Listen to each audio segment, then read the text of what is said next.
यह जीव की भ्रांति है कि दुख में सुमिरन सब करें, सुख में करे ना कोई। और कहीं जो सुख में सुमिरन करे तो दुख काहे का होए।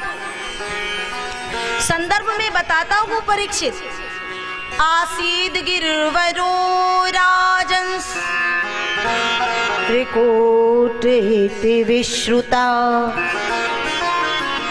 त्रिकूट नाम का एक बहुत बड़ा पर्वत है, चारों ओर क्षीर सागर बना है। क्षीर सागर के मध्य में ये है, चारों ओर घनघोर वन है, जंगल है।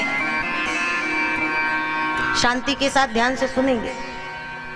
घनघोर वन जंगल, और वहां उन जंगलों में एक गजेंद्र नाम का हाथी, संधि विच्छेद करें तो गजधन इंद्र, गजों का, हाथियों का राजा निवास करता है। उसकी कई पत्नियां हैं, कई पुत्र हैं, कुटुंब बहुत बड़ा है। और जब हमारा कुटुंब, हमारा परिवार, लोग कहते हैं ना हमारे पास बहुत यूनिटी है। आज लोग कहते हैं जिसके पास जितना बड़ा काफिला हो, आप थोड़ा सा अगर हम नेता टाइप में जाएं, है ना, तो जिसके पीछे जितने काफिले हों, हाँ, उसका श्रेय उतना ही ऊपर होना चाहिए। और भाई थोड़ा अभिमान तो आ ही जाता है जब हमारे पास काफिला बढ़ता है, भीड़ बढ़ती है, कुटुंब की हो चाहे मित्र दोस्तों की हो। जहां अभिमान आया तो स्थिति इसी गजेंद्र की तरह होती है।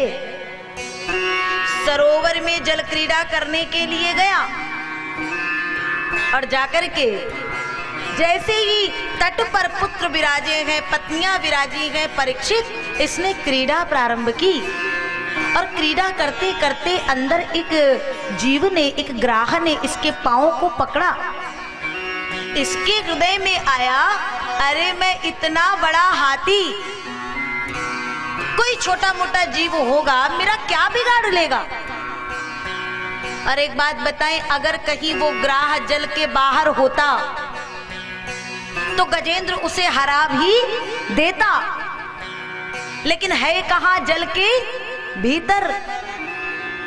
इस भवसागर के भीतर के जितने ग्राह हैं जो मैंने आपको प्रथम दिन में बताए थे, वो अंदर अंदर अंदर इतना घात लगा देते हैं कि जीव का पतन अपने आप ही हो जाता है।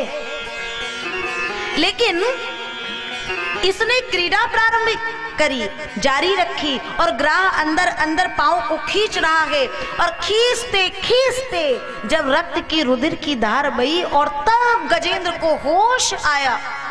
ये क्या हुआ, पूरा का पूरा सरोवर का जल रक्त युक्त हो गया। और दर्द से, कष्ट से कराह करके गजेंद्र ने रक्षा की गुहार लगाई। पुत्र आए, बड़े प्रयास किए, असफल हुए तो वहीं दूर से प्रणाम करके चल दिए। पहला झटका गजेंद्र को लगा, इन पुत्रों पर मैं कितना घमंड करता था, आज देखो इनके कारण मेरी क्या गति हुई।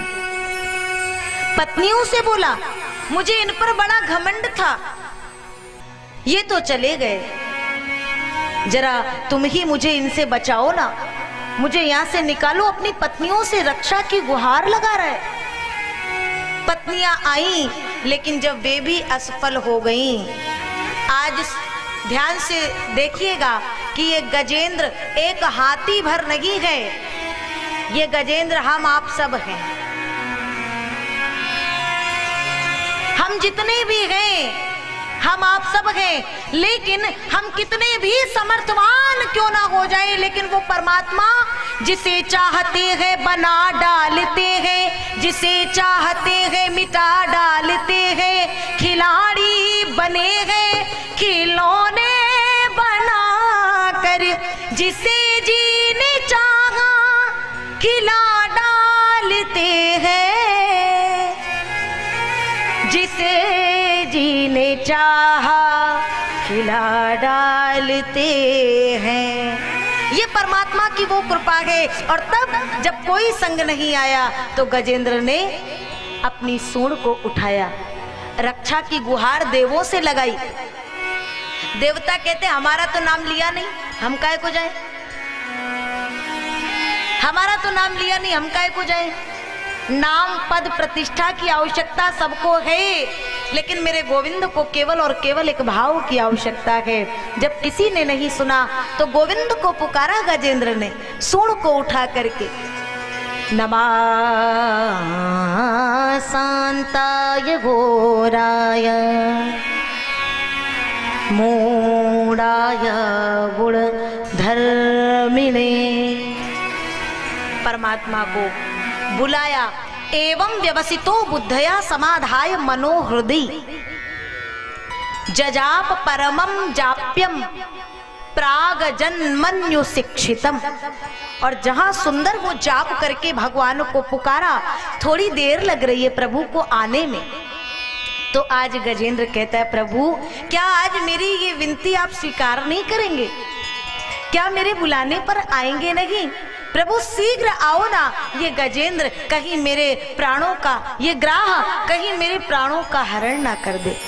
और तब गाते हैं, आज गजेंद्र कह रहा है कन्हैया को एक रोज रो कर पुकारा, कहा उनसे जैसा हूँ मैं तुम्हारा। देखिए आज का यह प्रसंग, कथाएं तो प्रसंग तो बहुत हैं और अनवरत हम आप सुनते ही रहते हैं, लेकिन इस कथा के माध्यम से हम गोविंद से क्या कहें।